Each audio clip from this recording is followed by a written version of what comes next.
So we're going to take a look at what is an inquiry project and how is it different than just doing a research project.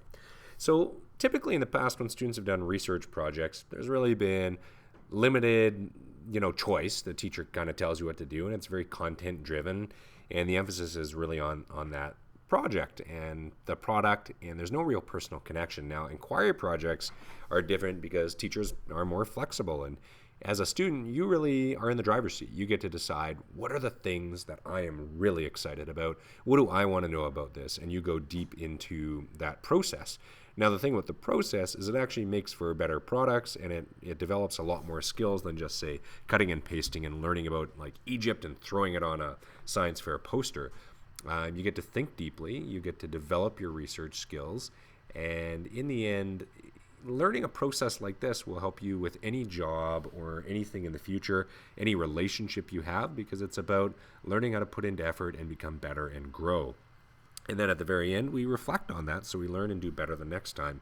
The cool part about inquiry is typically it also involves sharing with classmates or teachers or the wider world, so that it's more than just you who gets to see it, or the teacher.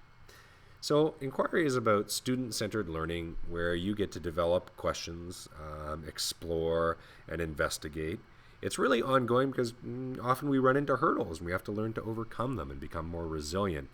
You get choice by the bucket load, choice in what you present, choice in how you present, choice in what you learn, and our goal is to make you have a meaningful connection with the real world. So hopefully not too meaningful in terms of forensic science.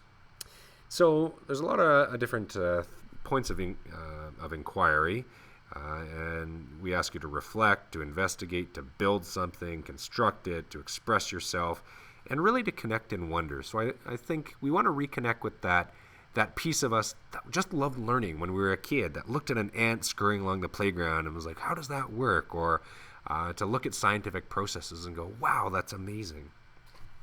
So first start by brainstorming. You come up with your ideas, you link it with your interest, you make connections with prior learning, and then you come up with a topic idea.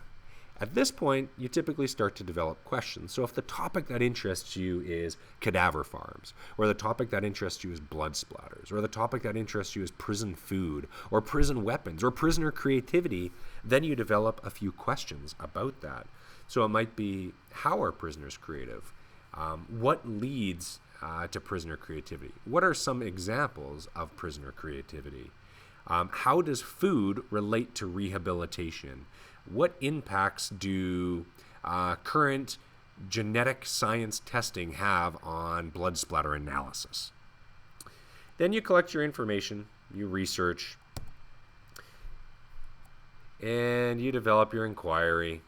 You check your sources, so you should do something called the CRAP test, which looks for whether or not your source is reliable. If you got it from thetruth.org.net, that's probably not as reliable as, say, the FBI homepage or something like that, or Wikipedia, slightly less reliable than an academic journal, of course. Then you take your notes and your research.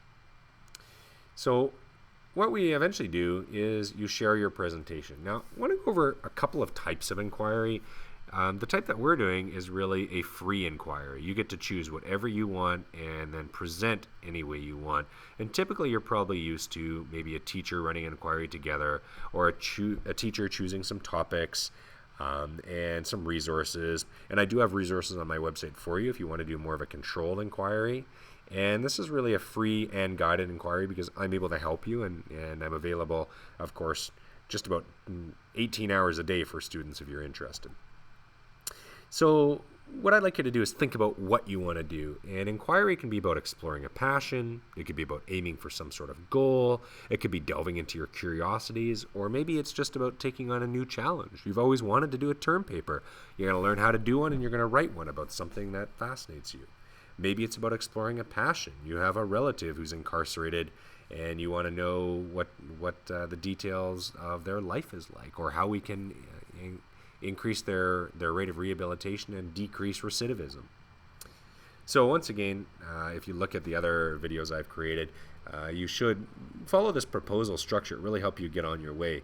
Create an essential question. Think about why it's meaningful. What is your authentic piece? How are you going to share this with the world in a way that's interesting to you? What will you read, research, and study?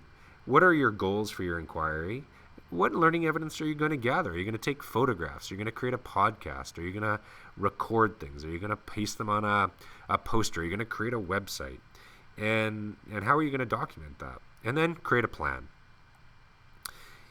Inquiry is just amazing, and really I've tried to incorporate this in my life as a parent, as a teacher, and always demonstrate learning. Learning, curiosity are what makes the world amazing. So when you stop learning, you start dying, folks. So make sure that you enjoy this process. Thanks for sticking by. If you have any questions about inquiry, let me know. I'd be